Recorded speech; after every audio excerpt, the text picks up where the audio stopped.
लियन ने देखा कि वो कब से करीन को हील कर रहे हैं, लेकिन लाल धागे आना बंद ही नहीं हो रहे और उसे पता चल गया कि ऐसा क्यों हो रहा है। करीन एक डिवाइन जात है, वो अंधेरे में रिकवर नहीं हो पाता, लेकिन लियन सिल्वर विंग की तरह करीन को सनलाइट में नहीं ले जा सकती, क्योंकि सनलाइट से करीन की सारी पावर्स वापस आ जाएंगी और डार्क लॉर्ड ऐसा बिल्कुल भी नहीं होने देंगे। तो फिर लियन को थोड़ी सी ही लाइट चाहिए होगी जिससे करीन की पावर्स वापस ना आए और वो हील भी हो जाए। इसलिए वो जल्दी से पहुंची वल्कन के पास। पहले तो वल्कन ने उसे भगाने की कोशिश की। लियन ने उसे काफी बार रिक्वेस्ट की और वल्कन ने उसे पूछा कि क्या ये डिवाइन जात वाले लड़के के लिए है। लियन ने बताया कि हाँ, मुझे उसकी जान बचानी होगी। तो फिर वल्कन समझ गया कि ये इमरजेंसी लगती है और उसने लियन की रिक्वेस्ट एक्सेप्ट कर ली। उसने कुछ ल्यूमिनस स्टोन उसे दिए।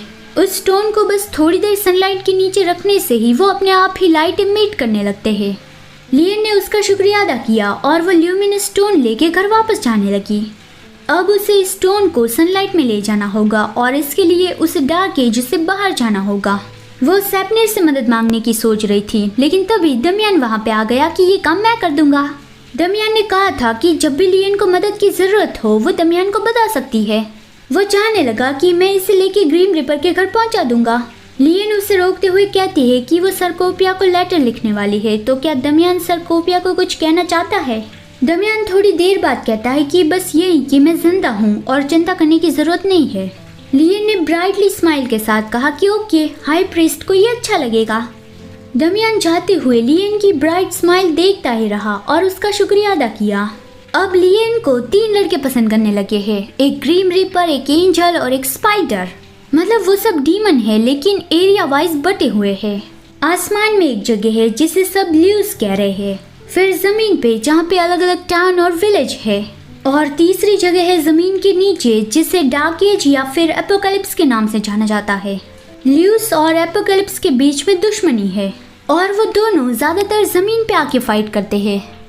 लियन ने कुछ ल्यूमिनस स्टोन करीन के आसपास रखे और काम बन गया। करीन की इंजरीज हील होने लगी, लेकिन उसे हील करते हुए अचानक से लियन को बहुत दर्द हुआ। तो करीन ने उसे रुकने के लिए कहा कि अब आपको मुझे हील करने की जरूरत नहीं है, अब मैं अपने आप ही धीरे धीरे हील हो जाऊंगा। करीन ने एक बार लियन की तारीफ करते हुए जो कहा था, लियन उस बात को याद करते हुए कहती है कि मैं एक चमत्कारी हीलर हूँ, क्या तुम्हें मेरी एबिलिटी पे शक हो रहा है।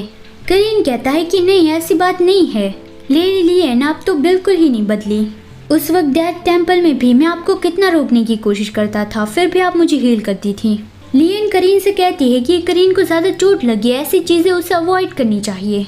करीन इस जगह का नहीं है और उसकी हालत भी खराब थी, फिर भी उसने भागने की बजाय लियन को फॉलो किया।